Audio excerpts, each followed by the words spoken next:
So hi everyone, I am Jen Phipps and I'm a lecturer in criminology at Aberystwyth University. I work in the Department of Law and Criminology. I'm thrilled so many of you have been able to join me today, and hopefully this is going to be an interesting session for you. I was looking at all the various subject areas that you're studying, so I think it should, I think you all should be able to relate and understand.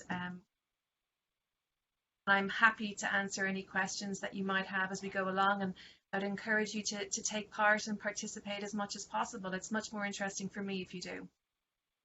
So why do we want to look at terrorism? Well, I think it's a really big kind of area or field for policing, for law, for psychology, for criminology, for so many areas.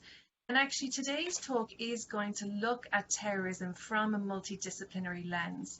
So although I'm a lecturer in criminology, my background, I've got a law degree and I've also got a degree in criminology and psychology and a master's in criminology and forensic psychology. So I do look at these things, and I've also worked in the kind of the policing area as well.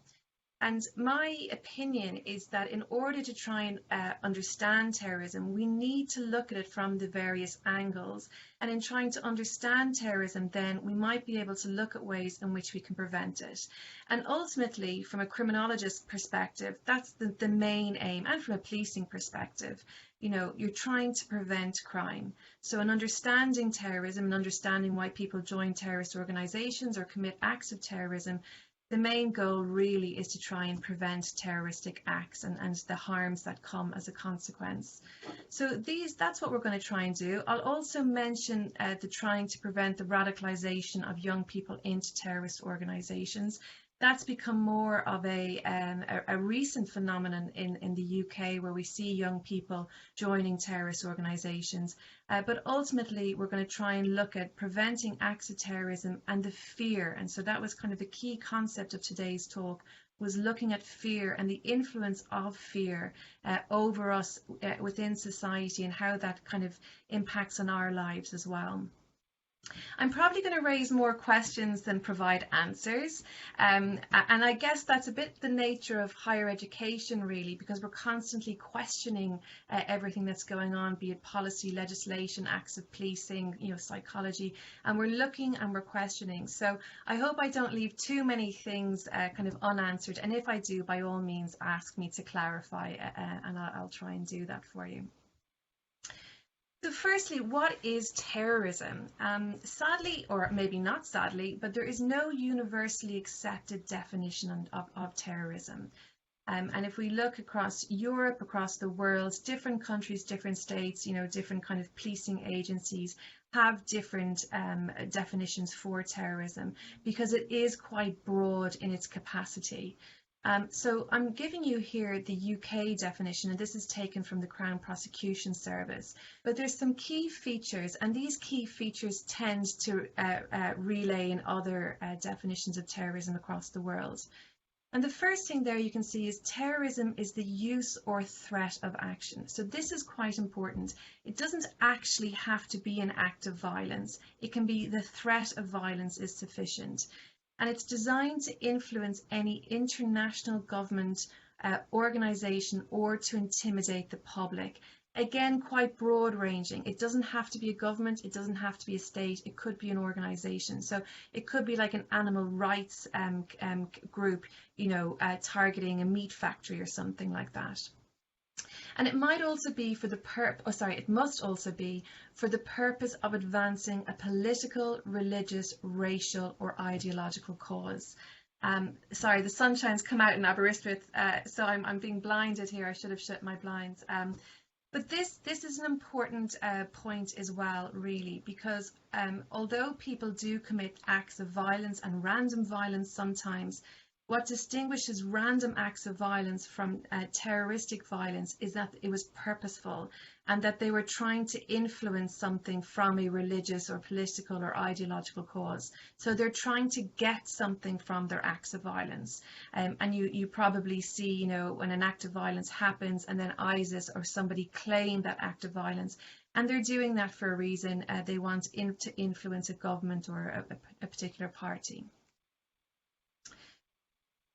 Terrorism changes, so it depends on what year you're in what country you're in what group you're in, and how you affiliate or how you associate yourself in terms of what's classified as terrorist. And so we see it shifting across time, across cultures, actors, audience, and it's also prone to political manipulation. So I said that different states have different definitions, and in some states what you might find is their definition of terrorism is quite clearly trying to label a particular group that, you know, is not in favour with the current government as terroristic. So it is prone to political manipulation, and we need to be careful. And you see Gaynor in 2002, he suggested that one man's terrorist is another man's freedom fighter. And again, you know, depending on what lens you're looking at an organisation, might be whether you see it as a freedom fighting group or whether you see it as a terroristic fighting group. And again, I suppose we're in the UK, or at least that's where I'm based at the moment, in the UK. So we go with the UK definition of what they're defining terroristic. But there's many examples of groups or groups and parties that were labelled terroristic and actually have since become either legitimate or being successful in their cause. And I was going to ask you to throw out a few examples of that, but I've got Nelson Mandela's picture there, so he's the obvious one to suggest. Sorry, my computer stopped working for a minute. So Nelson Mandela, he was part of the African National Congress that ended apartheid.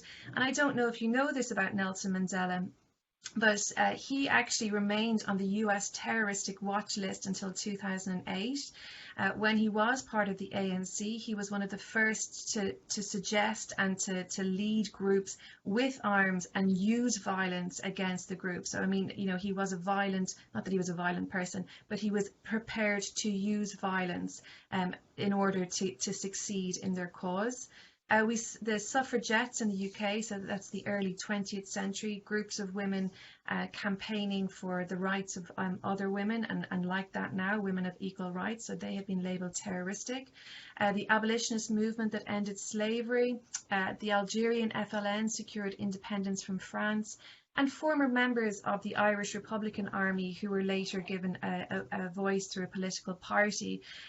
You might have picked up from my accent, I am Irish. I can assure you that I have no allegiance or alliance to the IRA, but they did in 1998, there was the Good Friday Peace Agreement, which was signed on Good Friday, and what that did was it made the IRA drop their arms, stop their kind of campaign against the UK, and instead members of the IRA were given a political seat in order to raise their issues and to fight their fight, but in a political position. So yeah, we have to be careful how and when we're looking at particular groups.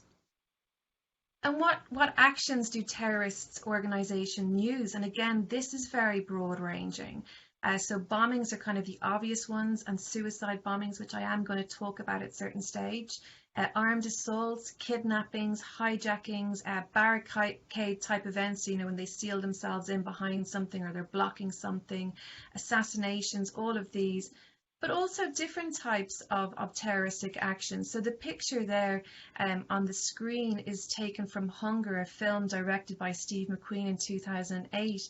And it's actually about a group of IRA men that were imprisoned in the Maze prison in Belfast in the 1980s. Now, they felt that they were unjustly being treated as terrorists, whereas they should have been treated as political prisoners. Again, this is their kind of side of it. And so they protested against this within prison, and their protest, or their so-called terroristic action, was to starve themselves. They went on a hunger strike. And you might think, why would anyone do that? Like, how is that going to get you anywhere? How is that going to be successful? And it was a hugely successful campaign for the IRA at the time.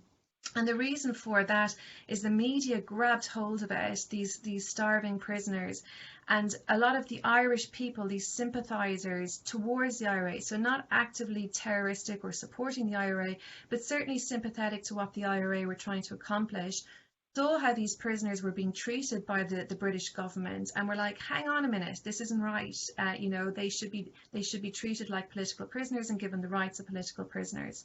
And so Bobby Sands, who's the main kind of lead of this campaign, and 10 of his kind of colleagues, they literally starved themselves in prison, in the Maze prison.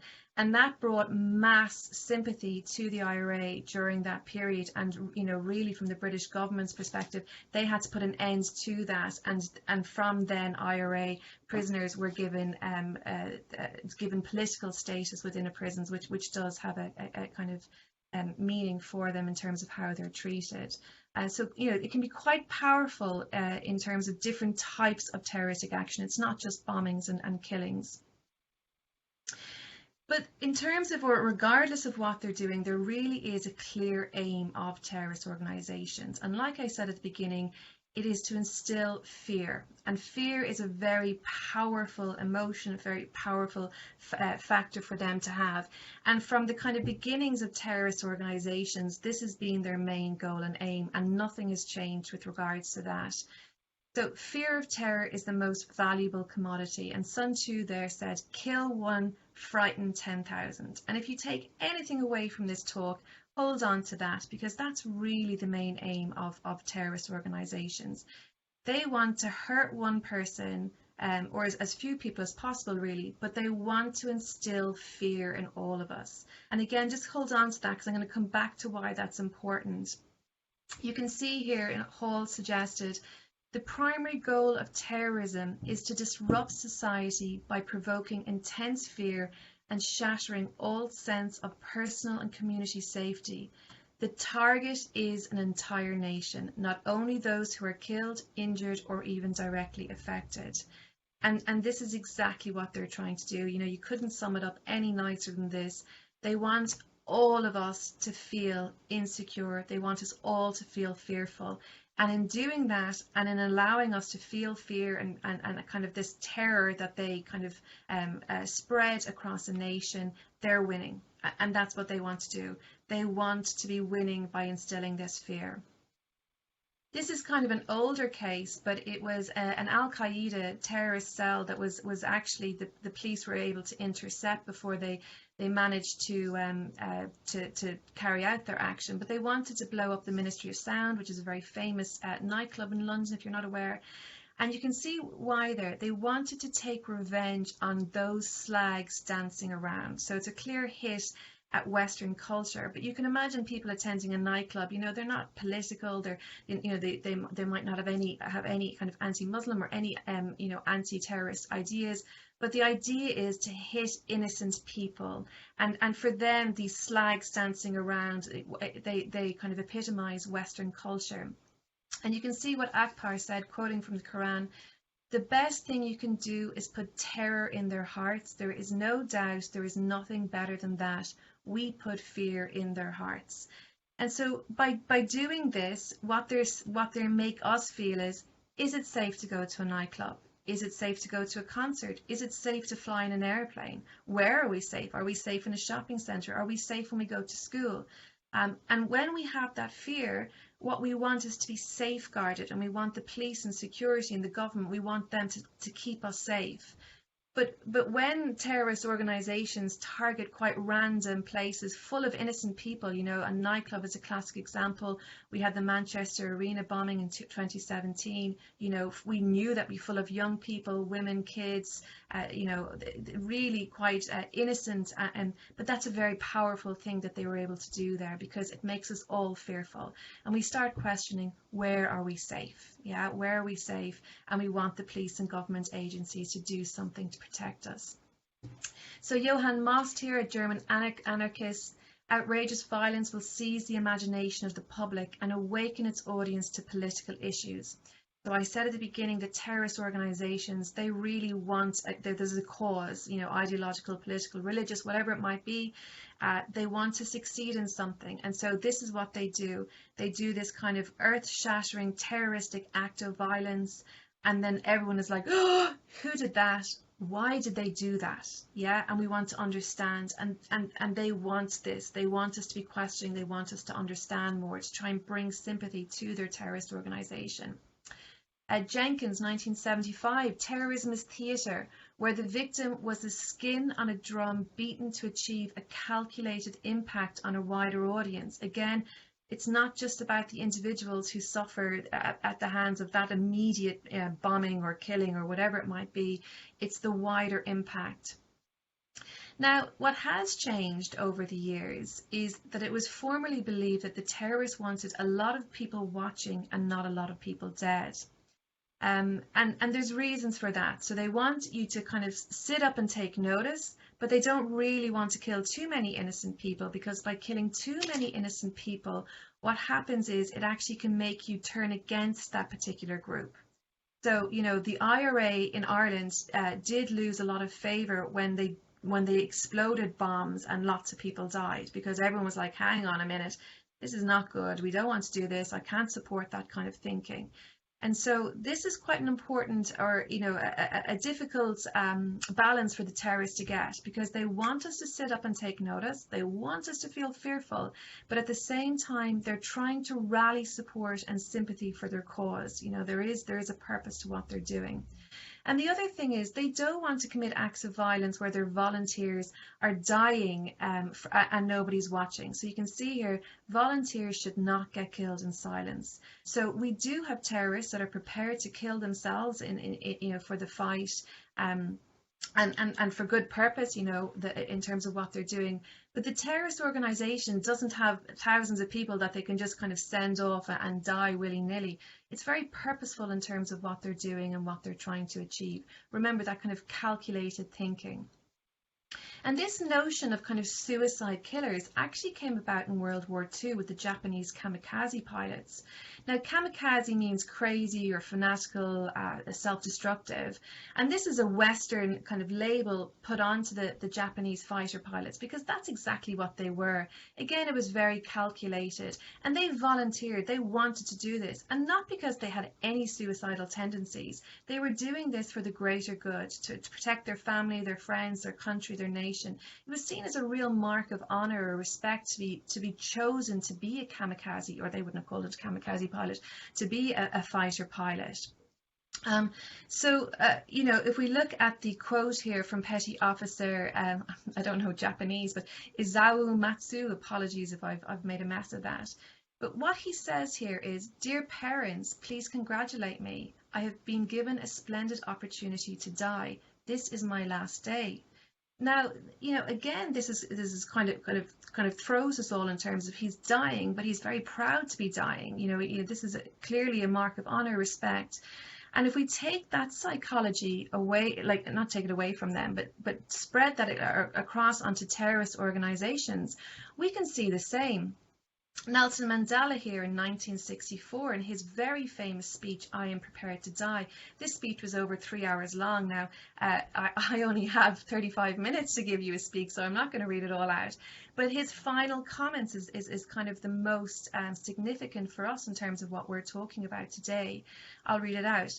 "I've dedicated my life to the struggle of the African people. I have fought against white domination, and I have fought against black domination. I have cherished the ideal of a democratic and free society in which all persons will live together in harmony and with equal opportunities. It is an ideal for which I hope to live for and to see realized. But my Lord, if it needs to be, it is an ideal for which I am prepared to die."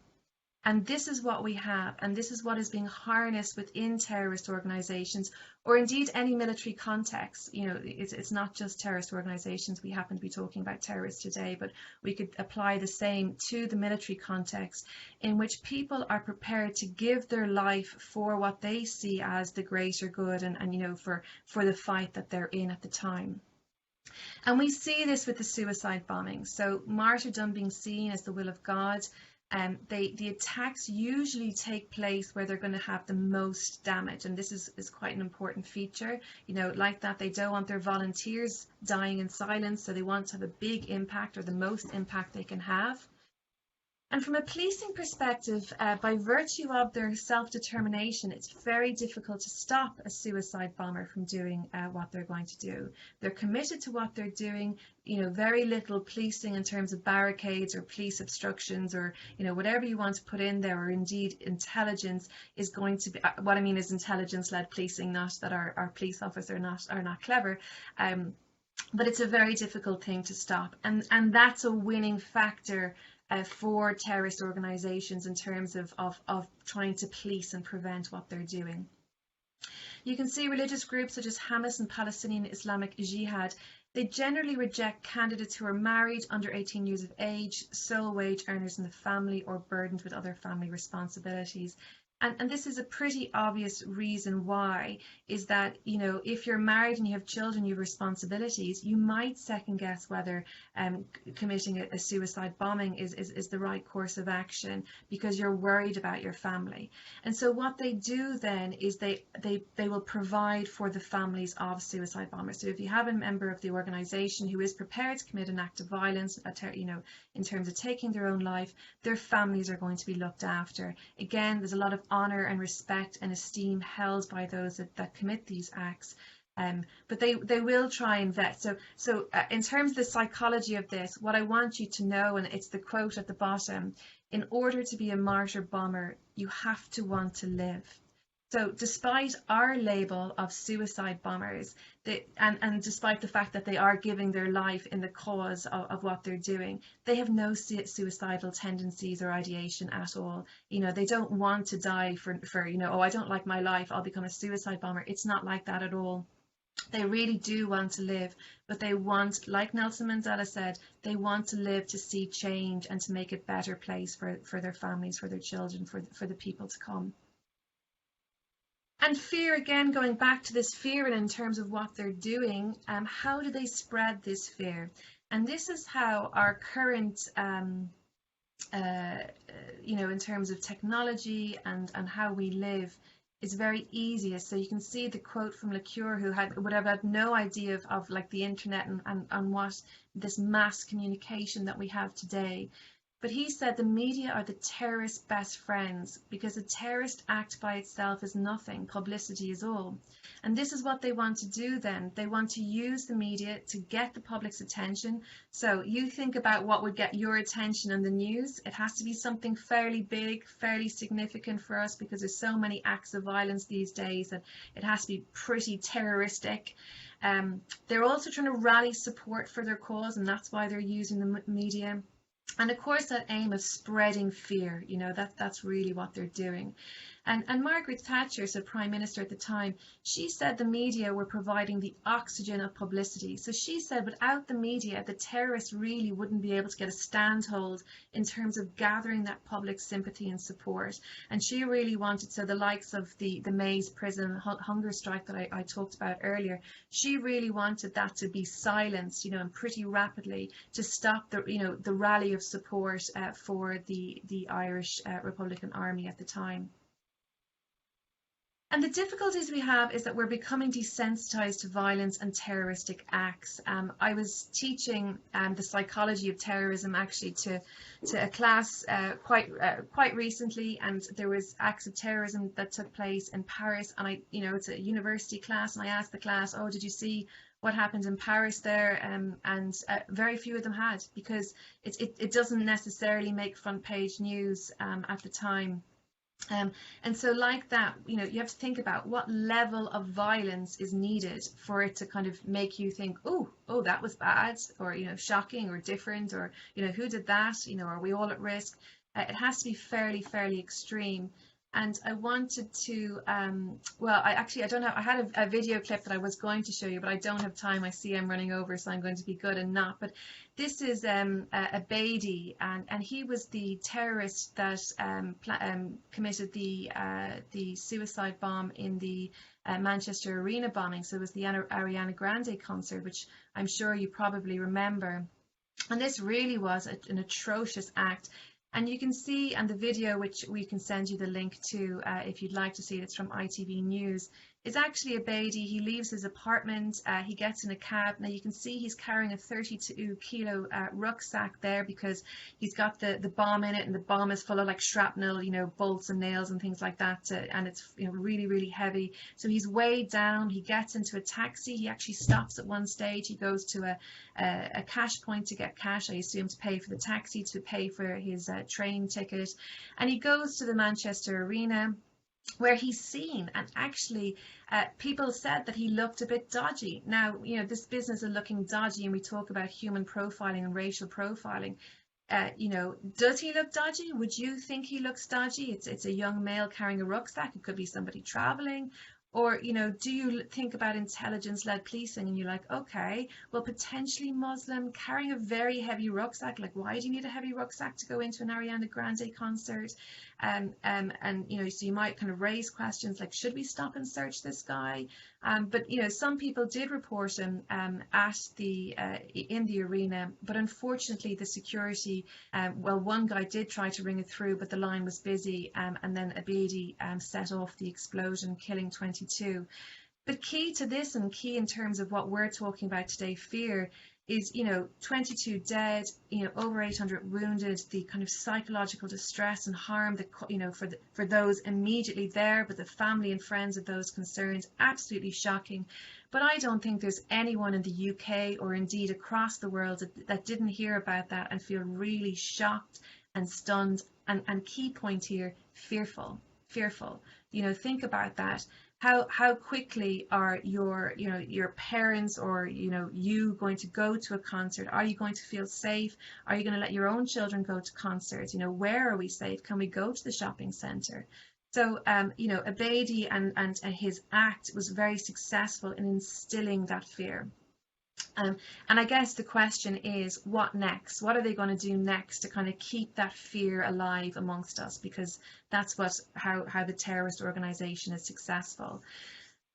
And in terms of being successful and in terms of fear, what happens in our society? So if we think about that from a policing perspective for a minute, it means that we're actually willing to allow our civil liberties to be more infringed.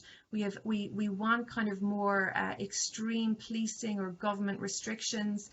We want harsher punitive like penal policies, and we allow all these kind of changes to happen because we're fearful. And if we think at the moment, and I'm going to stop here and ask you this question, but can you think of something that's going on at the moment where there's a lot of fear surrounding it, and as a consequence of a lot of fear surrounding it, we have allowed restrictions or impositions on our lives, changes to our civil liberties as a consequence? So can you think of something where there's a lot of fear surrounding it and your life has changed as a consequence to that? An answer here, coronavirus. Several people saying pandemic, COVID-19. Yeah, fantastic.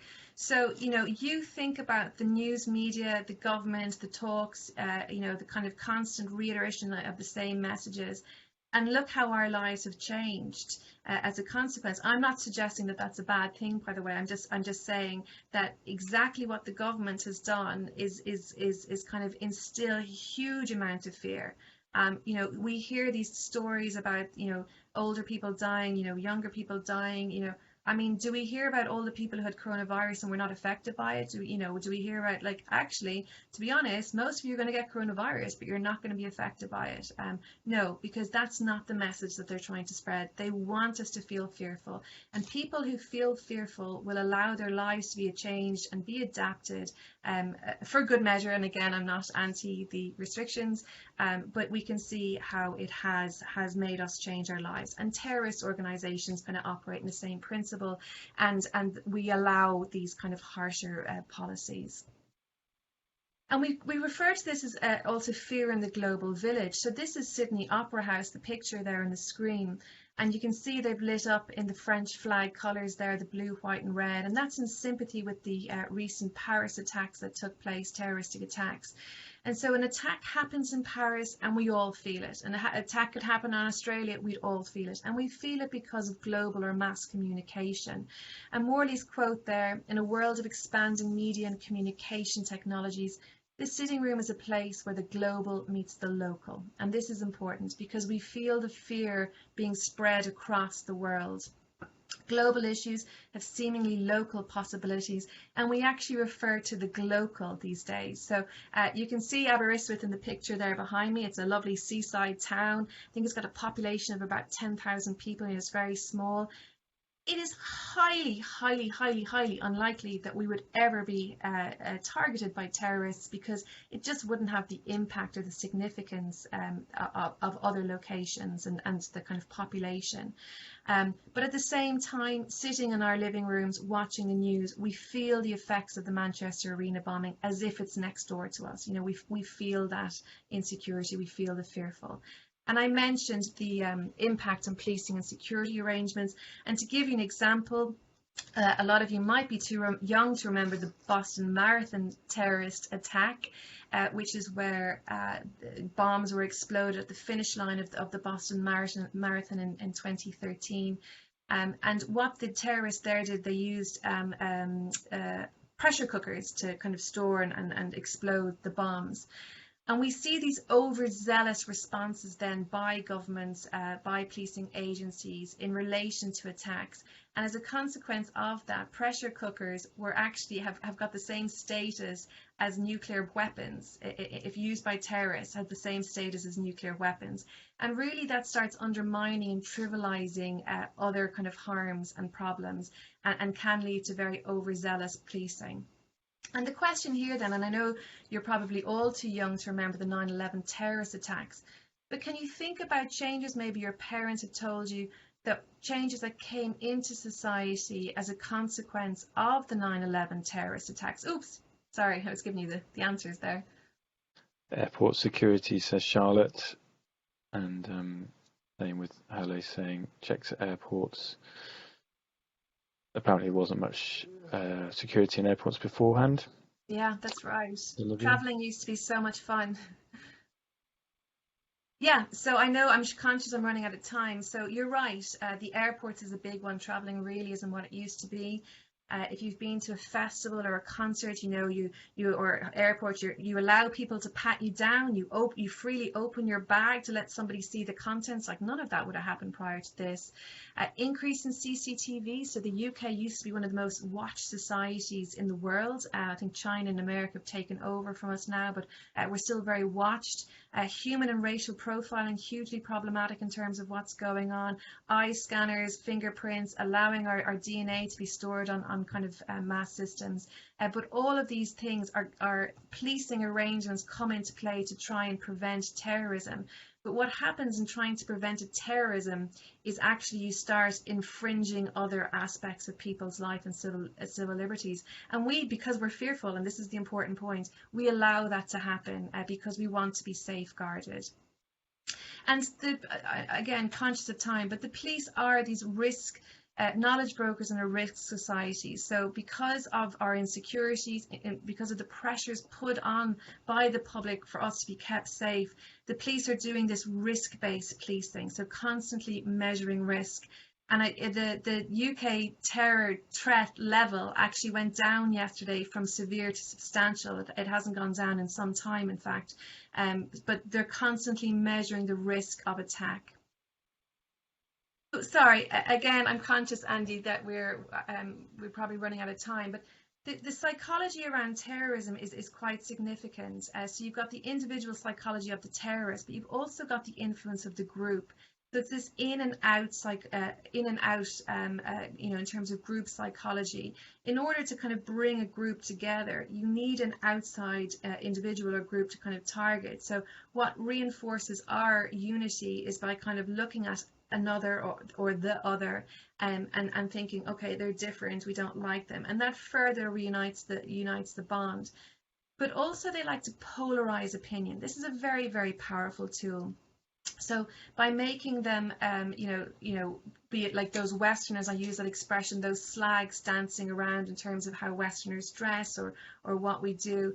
But can you think of any taboo subjects where, you know, right now would be a very difficult thing to discuss, or, you know, polarizes opinions is one of those things, don't raise that at a happy event because, you know, you're going to start people fighting. You think of any taboo subjects that really make people like kind of have quite extreme opinions?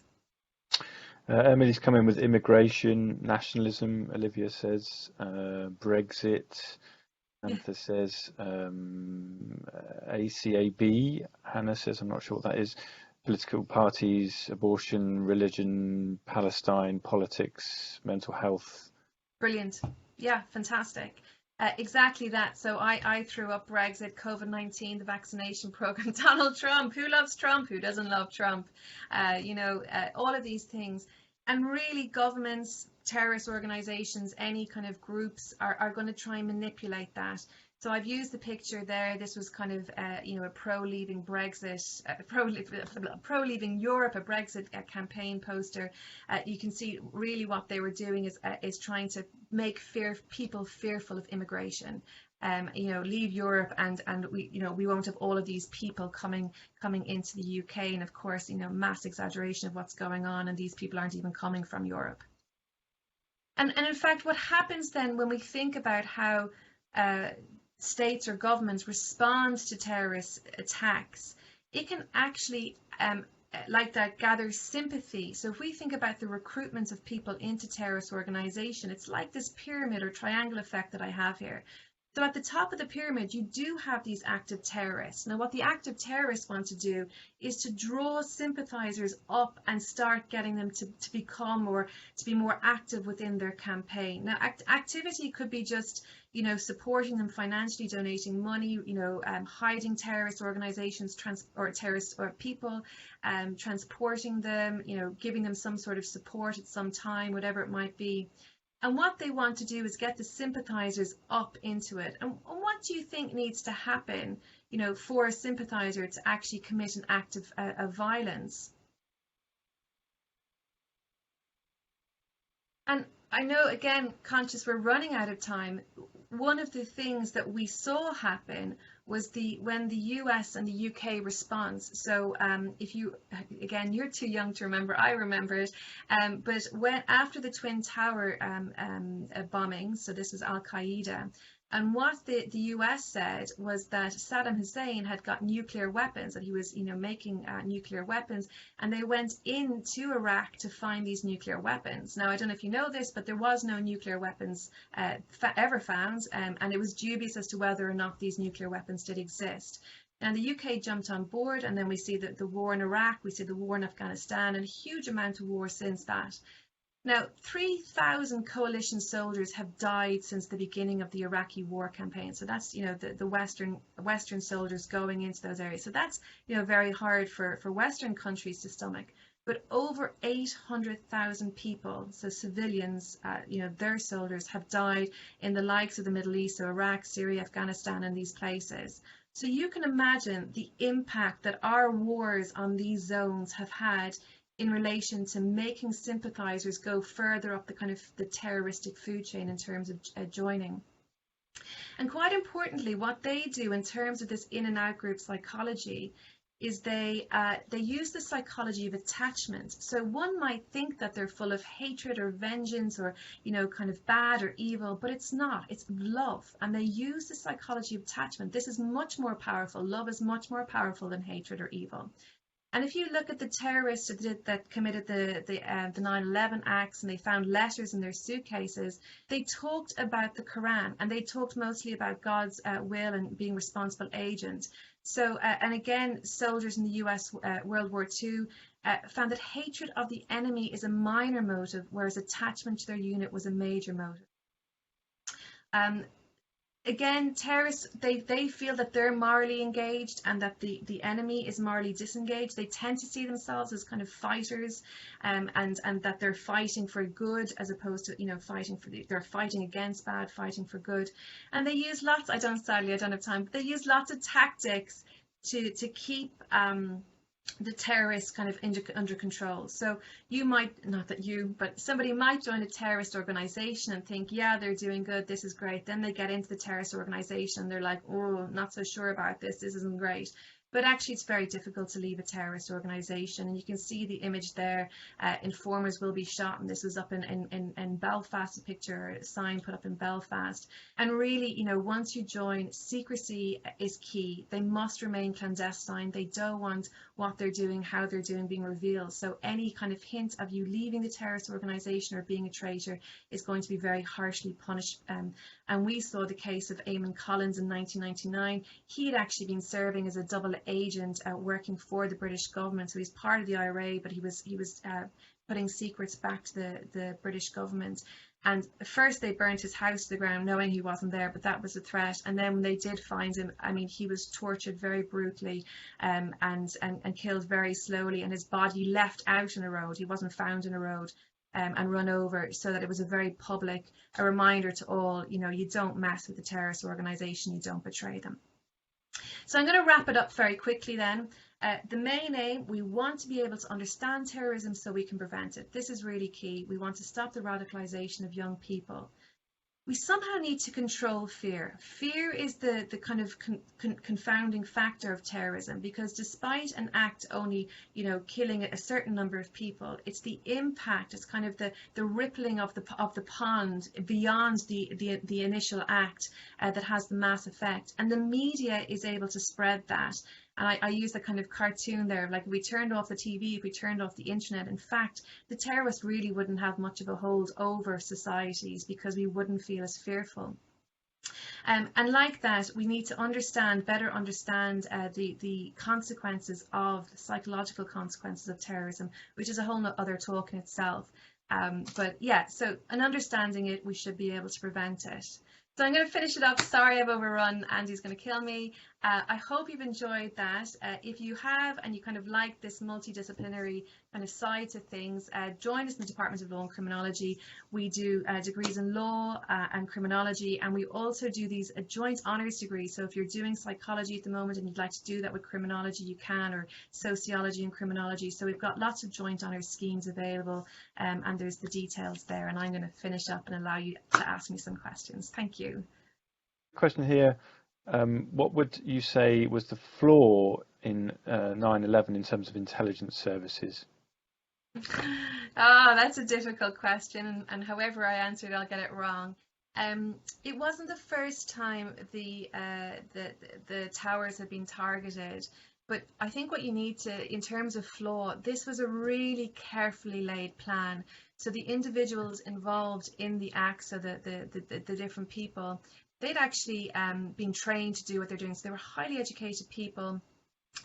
They were trained to do what they were doing in terms of being able to fly planes, and they were separated for various points, so that if they were ever found in terms of being a cell, that they wouldn't all be taken out. So it was a very carefully laid plan, and I think it was inevitable that we would have an incident of kind of such extreme, because they were so patient in doing what they were doing.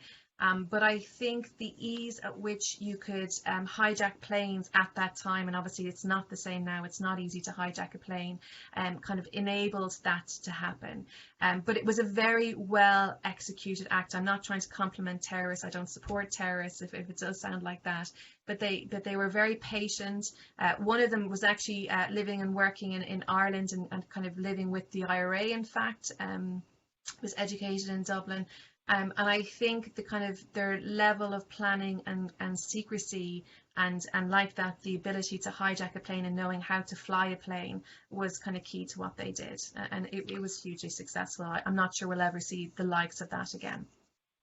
Why do you think terrorism has decreased over time? There hasn't been much terror in the UK recently. Does this mean something that's been planning big, or are people just scared to enforce fear on others now?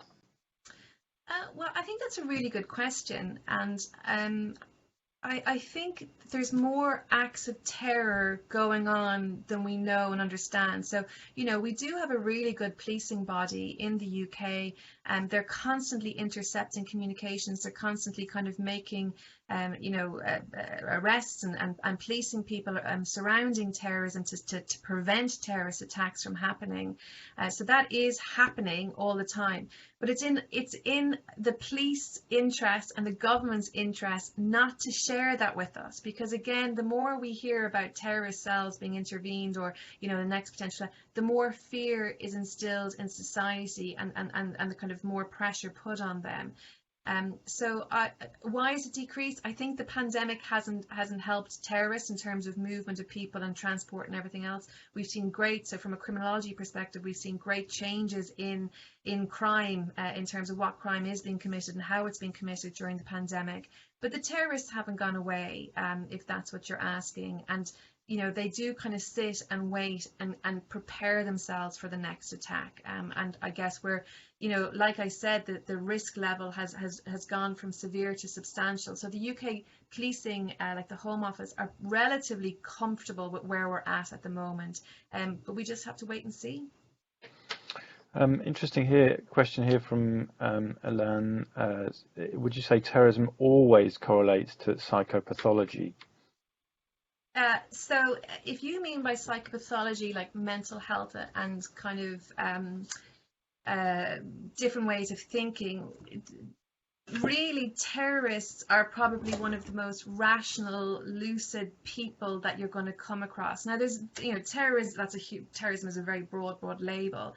But for the most part, in research done on terrorist organizations, people with high levels of psychopathology, mental illness, high scoring narcissism, any of these kind of things, they actually don't make for good terrorists. And there's a great quote from interviews with the IRA, actually, where they were talking about, and they refer to these psychos and how these psychos wouldn't be kind of make for good terrorists. And the reason for that is because somebody who can't act as part of a group, who can't be controlled, who can't be kept quiet, nobody wants the next Donald Trump joining a terrorist organizations, because they're like, look at me, look what I'm going to do. And you need to be able to control, a bit like soldiers, you need to be able to control them. They need to think like a group, they need to act like a group.